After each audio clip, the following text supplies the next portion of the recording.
Hey everyone, welcome back to the Courage Edition podcast. I'm your host, Kimberly Conicella, and today's episode is a deeply personal one. I'm going to share with you the 5 things I wish I knew when I was bullied. Now, for anyone out there, whether you're a parent or someone who's gone through bullying yourself, I know this is going to hit a little close to home. This episode is for you. For the kid you once were or for the child you're trying to support now. So let's get straight into it. Hey, I'm Kimberly Conicella, massive anti-bullying advocate and mother to 2 beautiful kids, a qualified education and communications expert who went from being bullied, dealing with the trauma of it, into teaching kids how to deal with conflict. Now I'm obsessed with helping other parents to do the same with my business that's changed lives of hundreds of kids worldwide, the Courage Edition. Each week, I'll be releasing episodes that give you simple, actionable, and practical advice so that you can decode and explore the multiple different pieces of the puzzle for overcoming bullying and conflict so that you can feel relieved and your child can feel empowered and strong, because a child shouldn't have to be worrying about being picked on or dealing with hurtful bullying. So if you're a courageous parent like me, yet feel totally helpless in supporting your child through bullying and friendship conflicts, you're in the right place. Let's get started. The first thing I wish I knew when I was being bullied was that the bullying had absolutely nothing to do with me and all to do with the person who was bullying. During the time I was bullied, I remember the feelings and anxiety I would get as I was walking into the school in the morning. My mum, she worked really hard, and I can only imagine the pain she felt having to leave me at the school gate worked up and feeling utterly alone. I can tell you right now, I wouldn't cope as a mum going through that. I remember thinking, here we go again, another day to be told I'm the worst person in the world. And that feeling, those words, never really left after that. It had become a deep-seated belief that I can honestly say held its position in my brain well into adulthood. That's a lot of baggage for one little person. My dad, he used to say, just punch the bully in the face, which if you listen to episode 2, you'll understand why that approach doesn't work. But my dad, in fact, both my parents, if they knew how to unpack what was happening and help me understand why these girls were bullying, I think I would have had more of a chance of accepting what was happening rather than wondering why it was happening and assuming the worst about myself. I had a little boy that I was working with when I was running my program in a school, and he came up to me after the session and told me that he was being bullied. That day, we were talking about how bullying is a projection of how the bully feels about themselves. And this boy, he was close to tears when he came up to me, and he said, I've always thought that the boys picked on me because they didn't like me. But I think that the person who picks on me the most has a lot of anger.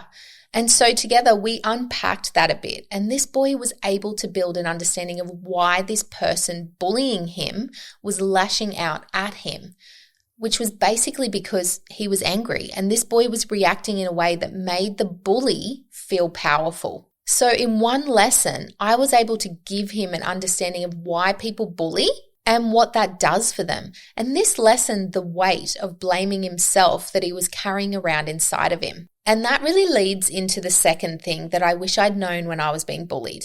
And that's that I wish I knew how to take back my power. Having no inner strength, I really felt like I was alone and that no one cared. Now, there's a few things I want to talk about here because there was 2 things going on. And I believe this is the case and what I've found for kids being bullied today. The truth of the matter when I was being bullied was that it wasn't so much that no one cared, but no one knew what to do. The teachers didn't know how to handle it. And the principal, I remember going to the principal's office, crying my eyes out, and the principal called up the other girls that were bullying me. And we all sat in the room together, and the principal said, okay, what's going on? And one of the more nasty girls said, oh, Kim just can't handle being in for tips. She couldn't handle being the one picked for going in for tips. And I remember just feeling like I didn't have a voice because I was crying so much. And the principal turned around, looked me in the eye and said, Kim, you need to be in for tips. The rest of you go back to class. And I will never forget that because I felt so helpless and alone. And as the girls were walking out, they all stood up and walked out one by one. And the one that had said this looked at me, and the smirk on her face, like the triumph on her face, was something I will never forget.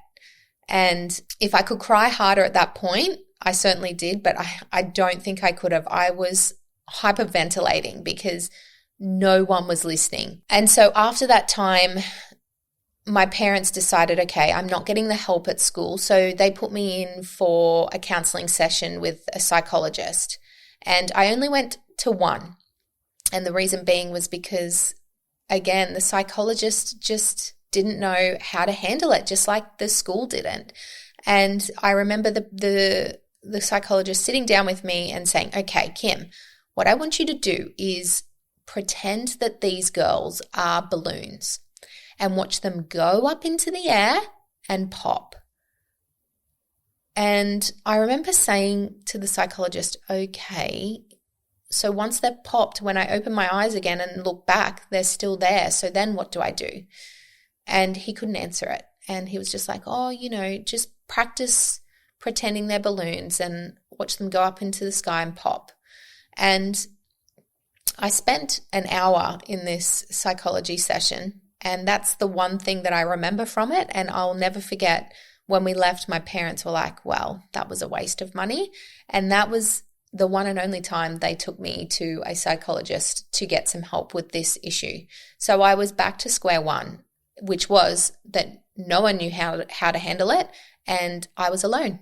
So because no one knew what to do, it did really feel like no one cared. So feeling that way, how could I take back my power when no one seemed to be able to support me in taking back my power? So this is why the Courage Edition community is so important inside Bullyproof Academy, because you as a parent need to feel supported so that you can support your child going through bullying. They can't take back their power without your support. And this goes for taking back their power against unhealthy friendships too. So that's the first part. But the second part is I wish I'd had the inner strength to be able to take back my power. What I know now is that it takes a lot of little steps of courage to rebuild a child's inner strength. Just like bullying is something that takes away your inner strength over a long period of time, getting it back takes a period of time too. And so if I'd known that, I think it would have been easier to learn how to take back my power, because I felt like for me to stand up for myself meant that I needed to do something huge, something drastic to make it stop immediately. And this approach just doesn't work. So I wish I knew that the little steps of courage was what was going to give me back my power. One of my one-to-one clients, she was so defeated when I started working with her and her family. The girl bullying her was in their friendship group, and the group were at the point of completely excluding her. This girl was coming home crying every afternoon, and her poor mum was so angry with what was happening. So we started practicing some role plays and strategies using the exact words this bully was saying to her. And then once she'd had the strategy cemented in her mind, she put it into action with this bully. Well, the bully was quite shocked, but at the same time really confused, because my client was no longer falling into old reactions and giving away her power to this person. Within a couple of weeks, this bully became weaker and weaker, and my client was continually using these strategies, and her inner strength and boundaries were becoming so strong. She'd become so strong that she'd gone from trying to continually make things right in this group with this person bullying her to finding a group of friends that are really kind and caring. This girl went from looking like a shell of a person to beaming and laughing and just a full-on shining light by the end of the program. And this was all because she'd built her inner strength up and was able to know her worth and know that she was a likable person. This girl had been a really sensitive girl, and I guess from the outside, being sensitive can look to someone like it's a weakness. I just wanted to take a quick moment to tell you about something that could really help if your child is struggling with bullying or those tricky friendship conflicts. It's called the Bully Proof Academy. And honestly, it's become this incredible support system for parents and kids alike. Inside BPA, I teach strategies that actually work. Like, you'll walk away with tools and a clear roadmap to help your child feel stronger and more empowered. And I know as parents, it can feel overwhelming. You're not sure what to say, how to react, or even where to start. That's exactly why I created BPA. Not only do you get access to my Courage Method framework, strength, strategies, and support, but you also become part of a community of other parents who get it. You'll never feel like you're going through this alone. So if you're ready to feel more confident in supporting your child through bullying and conflict, come join us in Bully Proof Academy. You can check it out by clicking the link in the show notes. It's time to give you and your child the tools to navigate this with courage. Now let's get back to it. And that's my third thing I wish I'd known when I was being bullied, is that being sensitive is a superpower and it's not something to be ashamed of. Growing up, I was told a lot that I was too sensitive by my family members, and to this day, I still have had that thrown in my face. And this really frustrates me because actually being sensitive means that you have the ability to be compassionate, to be empathetic, to be able to sit with your emotions, to feel your emotions, and to be able to listen to others with an open mind and not shut them down for being vulnerable. When we talk about bullying, parents often focus on toughness, how to ignore it, how to not let it bother you. And while these strategies can be helpful if used strategically, sensitivity offers something just as powerful, which is insight. Sensitive kids often understand emotion, both their own and others, on a deeper level. And while that might make bullying feel more painful, it also makes them aware of dynamics and able to recognize patterns in people's behavior, which is an important skill. And it's why I talk about building an inner line into your kids as a first step to overcoming bullying and friendship conflicts. So if I'd been supported in the thinking that being sensitive was a strength, I would have been far more equipped to work through the bullying and be able to process and release pain rather than bottling it up. And this is emotional resilience, which is the ability to feel something fully and still keep going. And it's a skill that's going to serve your child in every aspect of their life, not just when it comes to bullying. It's like their heart becomes both a shield and a compass, guiding them towards ways to heal and grow stronger. What I love most about working with sensitive kids is that their sensitivity pairs so well with courage.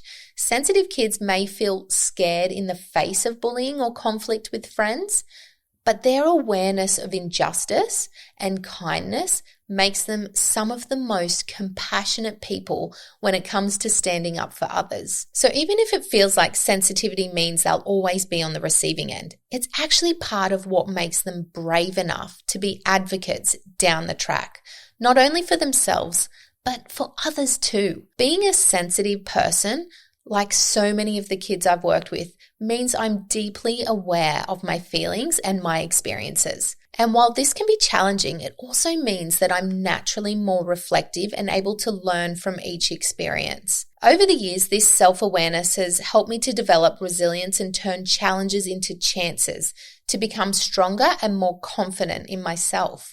It has allowed me to be able to grow more as a person and change my fixed mindset from a victim mentality to one that likes who I am and knows that I'm worthy of friends and happiness. This growth mindset, only really came about for me once I was an adult. And so the fourth thing I wish I'd known when I was being bullied was how to look at what was happening to me more as an opportunity for change, as well as being able to validate myself rather than relying on others to validate me. When I was being bullied, it felt overwhelming and isolating.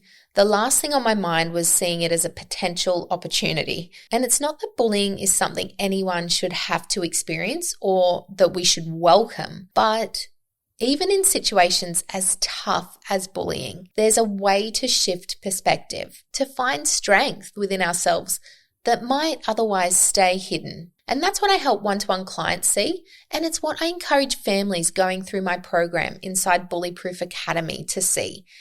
One of the biggest things I wish I'd known back then was how to validate myself, rather than constantly looking to others to do it for me. You know, when we're young, we often look to friends or classmates, even teachers or family members to let us know that we're okay, that we're enough. But what I've learned over time, and what I'd love for anyone listening to take away, is that validation, that sense of I'm okay as I am, really has to come from within. When we rely on others to tell us that we're good enough, it's like giving away our power, and that can make us feel even more vulnerable to the hurtful words and actions of others. I've done so much healing and inner work to really understand why I was targeted. And to be honest, it really comes back to lacking the resilience and the emotional support. It's really no wonder that one quality that I look for in friendships to this day is loyalty, which I'm sure is a quality everyone wants in a friendship. But for a long time, I was really stuck on how loyalty needed to look. Like, I needed my friends, and my husband for that matter, to openly demonstrate that loyalty by standing up for me. And that is so unhealthy. I couldn't stand up for myself, but yet I expected others to stand up for me. It took me years, but I realized that what I was looking for externally, I really should have been looking for internally. The moment I was able to put boundaries in place and stand up for myself, everything shifted. My relationships, friendships, the whole world really shifted for me. And so if you're listening today and you have a child who's facing bullying, here's what I want you to take away. There is strength in your child choosing to see themselves as more than what others say about them. There's power in them choosing to let every experience, even the hard ones, help them grow. It's not about pretending it doesn't hurt. It's about deciding that the hurt won't be the end of their story. And on that note, the fifth thing I wish I'd learned when I was being bullied was that I wish I knew how to lower my expectations of others, to stop expecting others to do for me what I couldn't do for myself. Now, that might sound a little strange, right? I'm not talking about lowering expectations of kindness or respect. Those are non-negotiable. What I'm talking about is letting go of the idea that other people have to be the ones to make me feel okay about myself. I used to expect others to step in and build me up when I was being bullied. I remember standing there sobbing in the middle of the playground while these bullies yelled in my face. And my sister, bless her, she came out of nowhere and stood in front of me and she kept yelling, "Go away, just go away." And I remember the bullies laughing that I needed my sister to stand up for me. And at that time I did. I couldn't stand up for myself. But here's what I eventually learned. I was putting so much pressure on other people to give me the validation and strength that I really needed to find within myself. When we go through something as painful as bullying, it's only natural to look outward, hoping someone will step in and make it better. And don't get me wrong, having a support system is crucial, but the truth is, people can't always be there in the exact ways we want them to. Teachers, friends, they have their own lives, their own struggles, and they might not always understand what we're going through. And while the school does have a duty of care to every student, the one person we can truly rely on to be there every single time is ourselves. It took me a really long time to learn this. When I was able to lower my expectations of others in this way, something actually shifted. I started learning how to be my own advocate, my own biggest supporter. I began to realize that no one else could fully understand what I needed in those moments but me. It didn't mean that people around me didn't care. It just meant that I was taking back my power, giving myself permission to be my own strength. And this is exactly what I work on and what I try to help parents understand through Bully Proof Academy and with my one-to-one clients. By lowering my expectations of others, I actually found freedom.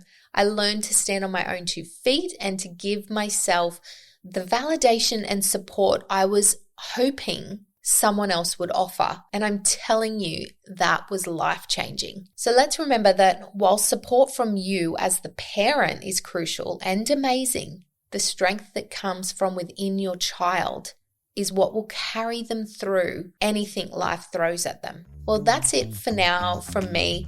I'll wrap it up here. If you loved this episode, I'd really appreciate a review and a rating. And don't forget to subscribe so that you don't miss any future episodes. And I'll see you next time here on the Courage Edition podcast.